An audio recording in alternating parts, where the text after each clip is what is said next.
वहां बैठा देखकर मुझे अपने पिताजी याद आ गए। भगवान कसम सच कहा, झूठ आज तक बोला ही नहीं है। नहीं, कभी नहीं बोला। पिताजी हमारे चाहते थे कि मैं भी चेयरमैन बनूं, बिल्कुल भगवान कसम। आप हमारी तरफ देखो इस समय चेयरमैन साहब, वो चाहते थे कि मैं चेयरमैन बनूं। मैंने अपने तहसील का चुनाव लड़ा, मुझे 9 वोट मिले, सिर्फ ओनली 9 वोट्स। तो पिताजी ने कहा इसको घर से निकाल देंगे, इसने नाक कटवा दी। तो मदर बोली 5 साल बाद फिर लड़ने देना। फिर मैं लड़ा तो मुझे 8 वोट मिले। पिताजी बिल्कुल फाइनली नाराज कि अब इसको निकाल ही देना है। तो हमारे जुड़े रहिएगा, तो हमारे टाइम के पिता लोग डायरेक्ट तो कहते नहीं थे, मदर के थ्रू आते थे।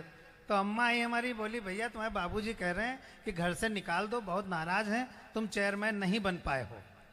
फिर उनकी ममता जगी, बोली ऐसा करो जाओ पिताजी के पैर पकड़ लो, हो सकता है तुम्हें माफ कर दें, आखिर बाप तो तुम्हारे ही हैं।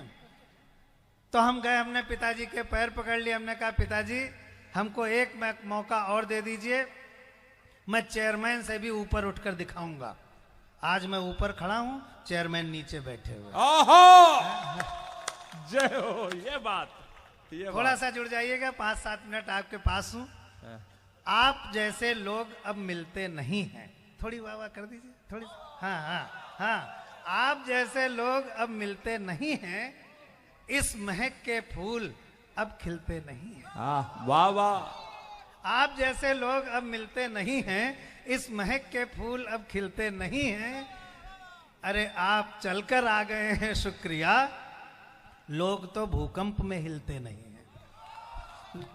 बहुत बहुत अच्छा। मैं व्यंग्य की एक कविता आपके सामने रखता हूं। जी सर, हम अपने मित्र दरोगा जी के घर गए। मैं विशुद्ध व्यंग्य की बात करूंगा। हम अपने मित्र दरोगा जी के घर गए, देखा दरोगा जी मर गए। ओहो। हम अपने मित्र दरोगा जी के घर गए, देखा दरोगा जी मर गए। हमने उनकी पत्नी से पूछा, भाभी जी दरोगा जी कैसे मर गए?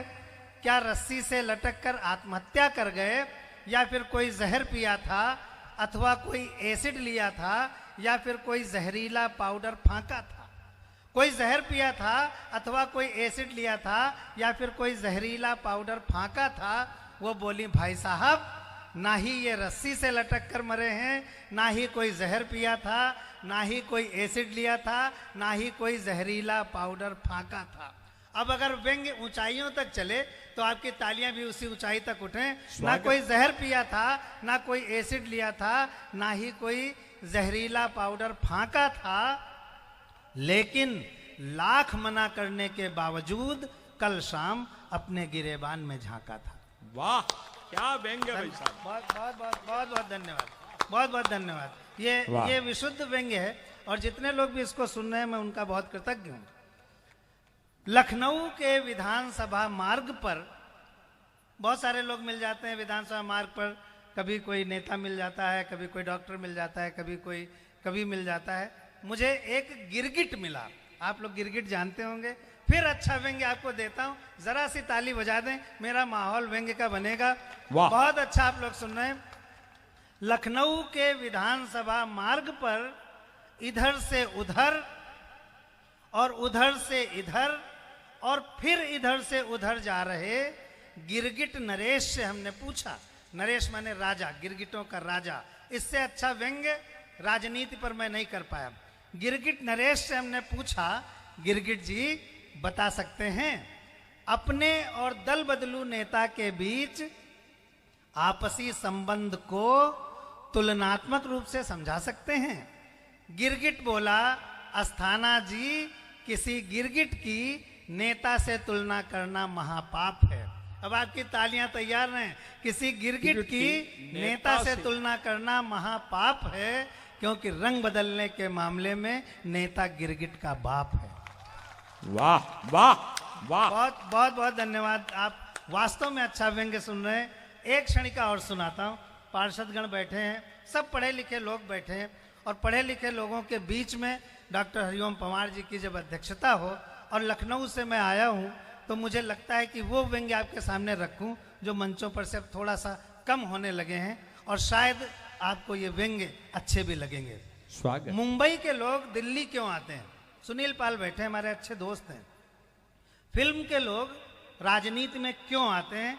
मैं एक क्षणिका आपके सामने रखता हूं और मैं ये दावा करता हूं कि इस विषय पर आज तक किसी ने नहीं लिखा। मैं पवार सर का भी आशीर्वाद इस क्षणिका पे चाहूंगा। स्वागत।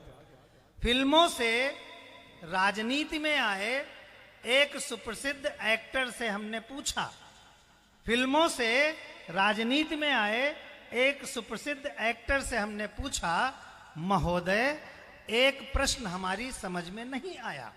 महोदय एक प्रश्न हमारी समझ में नहीं आया, आखिर आपने फिल्में छोड़कर राजनीति को क्यों अपनाया? फिल्में जहां पैसा है, फैन फॉलोइंग है, लग्जरी लाइफ है, विदेश यात्राएं, सब कुछ है, फिर राजनीति में क्यों आ रहे हो? आखिर आपने फिल्में छोड़कर राजनीति को क्यों अपनाया? इस पर वो बोले, अस्थाना जी, किसी एक्टर का फिल्में छोड़कर राजनीति में आने का सिर्फ और सिर्फ एक ही कारण है। अगर कारण सच्चा हो तो नोखा के प्रिय लोगों बहुत अच्छी ताली बजाकर मुझे आशीर्वाद देना।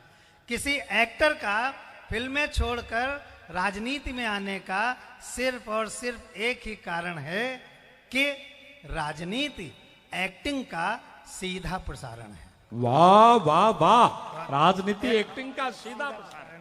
सैल्यूट भाई, वाह। एक छोटी सी कविता सुना करके सुनील पाल की तरफ हम लोग बढ़ते हैं। सुनील पाल भाई की तबीयत अचानक खराब हो गई है। हम चाहते थे कि वो पहले पढ़ दें, लेकिन पवार दादा का आदेश हुआ कि मैं पहले आ जाऊं, तो मैं पहले हूं। एक छोटी सी कविता, सच्ची घटना पर आधारित और बहुत आवश्यक कविता, बहुत आवश्यक कविता। ये ग्रामीण परिभूमि है, यहाँ पर ये कविता बहुत लागू होगी। बस आपसे निवेदन है कि आप 2-3 मिनट हमें दे दीजिए, 4-5 मिनट दे दीजिए। समय खत्म हो रहा है धीरे धीरे, आपका घर जाने का मन कर रहा है, लेकिन इस कविता को आप सुन लीजिएगा। सच्ची घटना पर आधारित है। मैं क्लीन शेव रहता था, मेरी शादी नहीं तय हो पा रही थी। भगवान कसम सच कह रहा हूं, कोई ससुर आता ही नहीं था। कोई ससुर आता ही नहीं था। क्या व्यंग्य है। शादी नहीं तय हो पा रही थी। मैं लड़की भी नहीं था कि किसी के साथ भाग जाता, जहां होती वहीं करना पड़ता। कोई ससुर आता ही नहीं था। अब हम क्या करें? क्लीन शेव रहते थे, बच्चे जैसे लगते थे, क्यूट जैसे। एक ससुर आया, उसने हमको देखा, चल दिया। पिताजी ने कहा, भाई साहब क्यों जा रहे हैं? बोला, इससे कौन शादी करेगा, ये तो बच्चा है। मुझे बहुत गुस्सा आया। मैंने पूरी दाढ़ी, सत्य घटना है, मैंने पूरी दाढ़ी रख ली। दूसरा आया, वो भी चल दिया। पिताजी ने कहा, आप क्यों जा रहे हैं? बोला, इससे कौन शादी करेगा, ये तो गुंडा है। तब मैंने मध्य मार्ग अपनाया। इस पे ताली बज सकती थी, थोड़ी सी बज जाती तो मजा आता। तो मध्य मार्ग अपनाया, फिर भी कोई प्रपोजल नहीं आया। एक दिन लखनऊ में कवि सम्मेलन, भगवान कसम सच्ची घटना, पवार दादा आए हुए थे लखनऊ। मेरे घर दोपहर के खाने पे बैठे, पिताजी मुंह लटकाए बैठे हुए। पवार जी ने पूछा, भाई साहब क्या बात, आप दुखी क्यों हैं? पिताजी बोले, किसी तरह सर्वेश की भी शादी हो जाती तो हम गंगा नहा लेते। अच्छा, हमारे यहाँ उत्तर प्रदेश में कोई अच्छा है बुरा काम कंप्लीट होता है तो गंगा नहाई जाती है। हम ये नहीं समझ पा रहे थे कि पिताजी मेरी शादी को अच्छा काम समझ रहे हैं कि बुरा काम समझ रहे हैं। तो पवार जी ने उनको परामर्श दिया कि भाई साहब ऐसा करो, सर्वेश का एक वैवाहिक विज्ञापन, मैट्रिमोनियल विज्ञापन निकलवा दो, हो सकता कोई पार्टी फंस जाए। तो हमारा वैवाहिक विज्ञापन निकलवाया गया अखबार में। उसमें मेरी उम्र 28 साल छपनी चाहिए थी। बिल्कुल सच्ची घटना, अखबार का नाम नहीं बताऊंगा, नहीं आप जान जाएंगे, दैनिक भास्कर था। तो ये ठीक तो है। हाँ, तो उसमें मेरी उम्र 28 साल छपनी चाहिए थी, लेकिन वो गलती से 82 साल छप गई। अब हम निश्चिंत हो गए कि अब हमारी शादी नहीं हो पाएगी, कुंवारा ही रहना पड़ेगा। चूंकि अटल जी के शहर लखनऊ से हूं, इसलिए हो सकता है भारत का प्रधानमंत्री भी बनना पड़ जाए। लेकिन हमारे लिए प्रपोजल्स आए, 70 साल वाली का, 75 साल वाली का, 78 साल वाली का। तो हमने अपने पिताजी की तरफ देखा, उनकी उम्र 80 साल थी।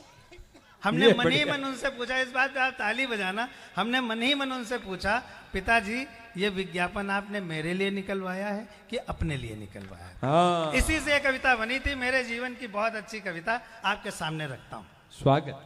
पिताजी को हमारी शादी का ख्याल आया, इसलिए उन्होंने हमारा वैवाहिक विज्ञापन निकलवाया। लेकिन अखबार ने मेरे बारे में पता नहीं क्या नापा, मेरा वर्णन खरीद बिक्री वाले कॉलम में छापा। लेकिन अखबार ने मेरे बारे में पता नहीं क्या नापा, मेरा वर्णन खरीद बिक्री वाले कॉलम में छापा। शायद अखबार मेरे अस्तित्व के मामले में कुछ धोखा खा गया, इसीलिए तो मेरा वर्णन निविदा सूचना के बिकाऊ माल में आ गया।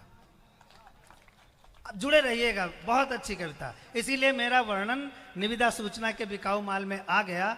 अब मुझे खरीदने के लिए निविदाएं आने लगी, यानी टेंडर्स आने लगे। श्याम जी सुनिएगा भाई साहब, अब मुझे खरीदने के लिए निविदाएं आने लगी, अपने अपने जोर आजमाने लगी।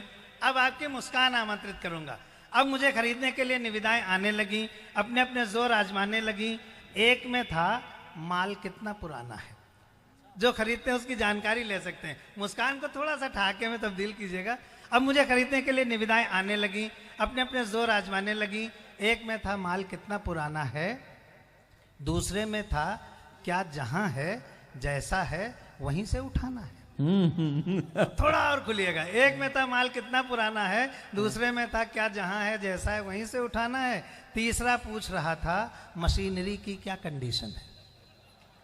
बहुत बढ़िया। चौथे में थोड़ा और खुलना है। तीसरा पूछ रहा था मशीनरी की क्या कंडीशन है, और चौथा जानना चाह रहा था क्या एक बार ट्रायल करने की परमिशन है। थोड़ा एक बार पीछे तक ताली बजा दीजिए, अच्छी कविता है। क्या एक बार ट्रायल करने की परमिशन है। पिताजी को लगा मामला तो संगीन होता जा रहा है। अच्छा खासा नौकरीशुदा विवाह योग्य बेटा, लगता है बिगड़ी हुई मशीन होता जा रहा है। इसलिए पिताजी ने अखबार को उसकी गलती के मामले में कंप्लेंट दर्ज कराई। अखबार ने भूल सुधार की और अगले दिन मेरे बारे में सूचना किराए के लिए खाली में आई। किराए के लिए अगले दिन मेरे बारे में सूचना किराए के लिए खाली में आई। कई किराएदार आए, कुछ तो साथ में एडवांस तक लाए। अब जोड़ना, अब असली कविता शुरू होती है।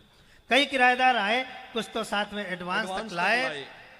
एक किराएदार से पिताजी ने पूछा, महोदय कौन है आप। जुड़ जाना शांति से। एक किराएदार से पिताजी ने पूछा, महोदय कौन है आप। वो बोला, पढ़ी लिखी जवान बेटी का गरीब बाप। एक किराएदार से पिताजी ने पूछा, महोदय कौन है आप। वो बोला, पढ़ी लिखी जवान बेटी का गरीब बाप। आपने सूचना निकाली है कि आपका नौकरीशुदा विवाह योग्य बेटा किराए के लिए खाली है।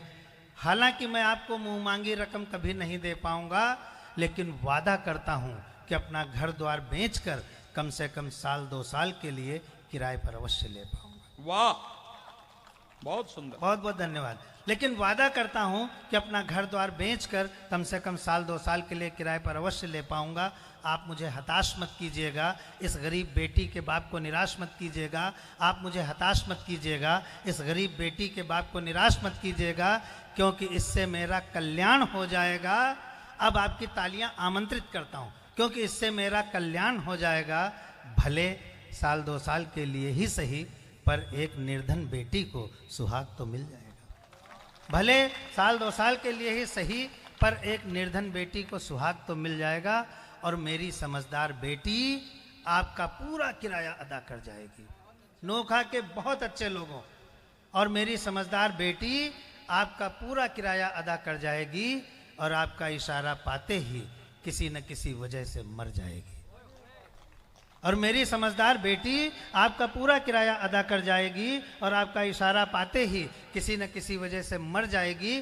तब आप किराया बढ़ा दीजिएगा, तब आप किराया बढ़ा दीजिएगा। अपने बेटे को दूसरी जगह उठा दीजिएगा, तब आप किराया बढ़ा दीजिएगा। अपने बेटे को दूसरी जगह उठा दीजिएगा, क्योंकि दहेज के मौसम में मैं आपसे निवेदन कर रहा हूं कि ये जो 2 पंक्तियां मैं सुना रहा हूं, अगर आप इनसे सहमत होना तो सारे लोग ताली बजा देना। क्योंकि दहेज के मौसम में आजकल ऐसे भी दिन आने लगे हैं कि माँ बाप अपने विवाह योग्य बेटों को किराए पर उठाने लगे हैं। वाह।